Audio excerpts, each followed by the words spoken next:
this is going to be my review of David Fincher's film Seven.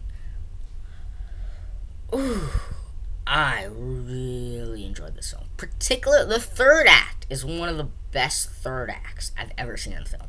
And I classify the third act as when John Doe turns himself in to the end of the film. From the second he turns himself in, everything just goes bananas. From his interrogation sequence to that car sequence. Everybody talks about the what's in the box sequence, which was great too. But like when I think about this film, I'm gonna think about I'm probably still gonna think about the what's in the box sequence.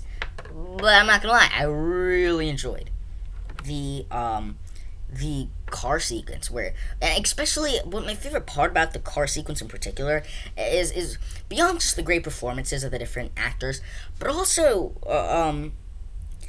is my favorite part is where Mills is like, where it's like, why'd you kill these innocent people, and then John Doe says they're not innocent, and he goes down based on the seven deadly sins about what each one contributed to that, whether it's like greed and all that stuff, and it goes down like the lawyer just lying for money and all this stuff, and you start to realize, maybe there's more to a point than that.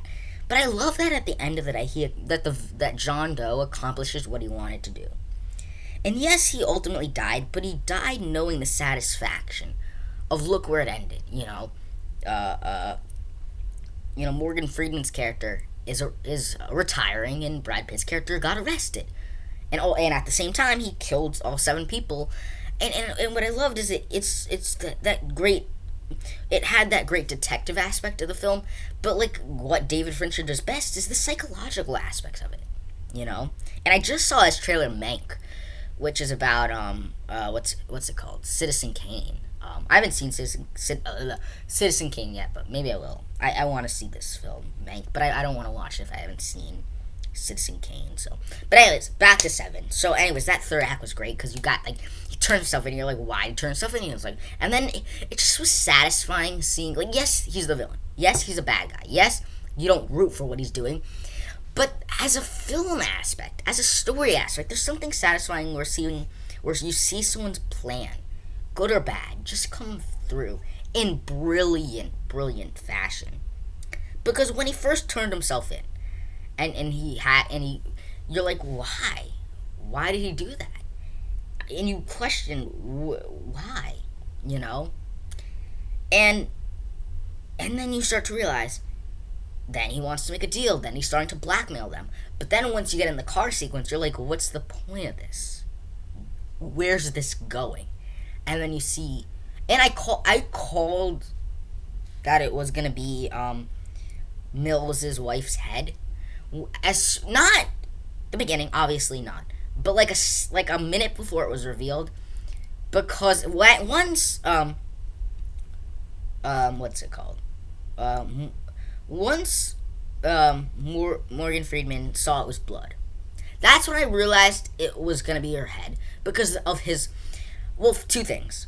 First was when he saw blood, but then second was when I saw his reaction to his face, because you were just like, you could see, okay, it's blood, and you saw his face, and then he said, "Mills, don't come here," and I was just like, so what I thought was.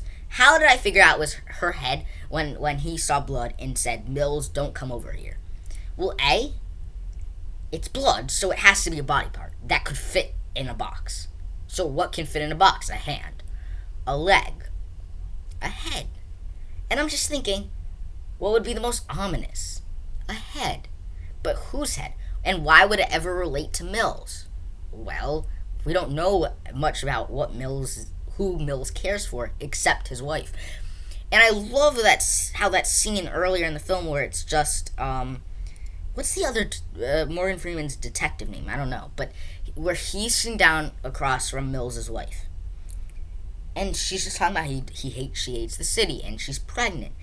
And I love how because that's kind of what's also heartbreaking about it, is it's two, birds killed, or one stone killed two birds, two birds killed with one stone, whatever the saying is, and it was great. But I think I felt like the first two acts were were great. Kind of seeing like the best part about the first two acts in hindsight are the relationship between the detectives, and Mills's wife, and just seeing how the different the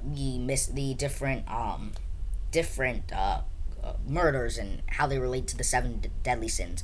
But I feel like those two acts are not on the same level as the first act in this, or not. Sorry, the first two acts are not on the same level as the third act in the sense that ultimately they didn't matter as much because ultimately John Doe just simply turned himself in. But it was just and John Doe knew what he was doing was gonna work. He just knew it was gonna work once he turned himself in because he realizes I'm gonna turn myself in, then I'm gonna say two bodies are out there. Then, because it's everything he does is pretty logical. You turn yourself in, say that hey, the final two victims are out there, and you know to believe him for the most part. Well, you don't know to believe him, but you assume to believe him, in the sense that he is following the seven deadly sins. So you know there's still two more, and then thing number two is he's blackmailing. Okay, find the two. I'll help you find the two other people, and if you let me do that, I'll plead guilty. Which is great for the cops. But at the same time, part of it is that you almost let him free in the wild, even if he's under the supervision of you. But why is it a blackmail? Because okay, you don't want to take me with you, then I can just plead insane, which could happen, and he has a good lawyer, and which would you at? The idea of okay, guaranteeing innocent or not get innocent, guaranteed guilty, or he'll maybe get out of it, or at least have a shorter sentence if he pleads insane. So they forced in a situation. He knew, okay, this is a situation where they're gonna take me, and so he's thinking, from there, everything's gonna work out perfectly fine, And even because there's a few ways this could have worked out. I'm thinking in hindsight, this could have worked out how it worked out perfectly in his favor, where Mills shot him, but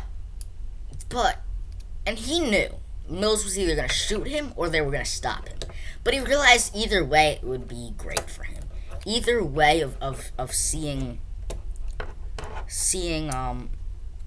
the two cops, because I think either Mills was gonna shoot him or Morgan Freeman would have to stop Mills, which I think would still be great for John Doe, because it would still, the cops are fighting each other because of what he did, kind of like a what's his face, Zemo's relationship in Civil War, where it's like he caused them to fight, similar type thing. So it's like, so he knew his plan was gonna work, because as soon as he reveals with proof that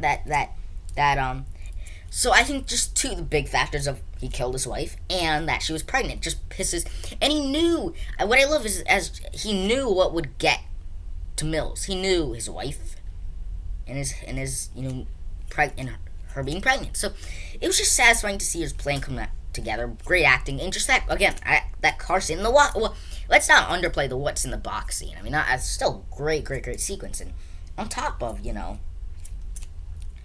the great car sequence where they're just talking about like their relation. John Doe's talking about his plan, why he did it, and you're just thinking like where you're just seeing where he's coming from. Because I think just portraying a serial killer as just a serial killer is not always exciting as just seeing the why they do it, seeing their psychics of it. And it was just so unique to see the villain at any capacity succeed, because it's rare for that, and seeing that kind of final shot of look where it ended. The two detectives were working together now, one's getting arrested, and I think that's kind of what's such an interesting parallel, where you look at beginning them investigating a crime, to look how the story transpired, to look at the end, one of the detectives is getting arrested. It's I really enjoyed this film. The first two acts are good. They're not on the same level as the third act, but I liked it. I like kind of seeing the crimes, them figuring out stuff, them being detectives, and the kind of shootout in the apartment good, and the performance is great. The chemistry between the two detectives great, and again, Mill's wife, and establishing their relationship. But I really enjoy the third act. I contend it's not better than. I think Fight Club is still my favorite David Fincher film. This film is probably my second favorite. The third act in this film is better than anything in any of his other films. Probably this third act is probably better than any acts or any moments in his other films. But as a film overall, Fight Club is probably the better film. And between this film and Fight Club, David Fincher has delivered two of the biggest movie reveals that I honestly, my jaw dropped for. Number one is in Fight Club, where they figure out that the protagonist is Tyler, whatever, is Tyler, and that he was all and that Brad Pitt's character was Tyler, just just Tyler. What is it? Figuring out that Tyler is actually the narrator, and that it was that Brad Pitt's character was all a hallucination of Tyler's wannabe personality, want to be looks, want to be the person he wanted to be, his ultimate self, and how he was going insane, and he created this character, and he started to fight himself, and he kind of lost it. So that was a very huge reveal that I definitely did not see coming. I'm making a video. Make it a little warm, is that? Okay, whatever.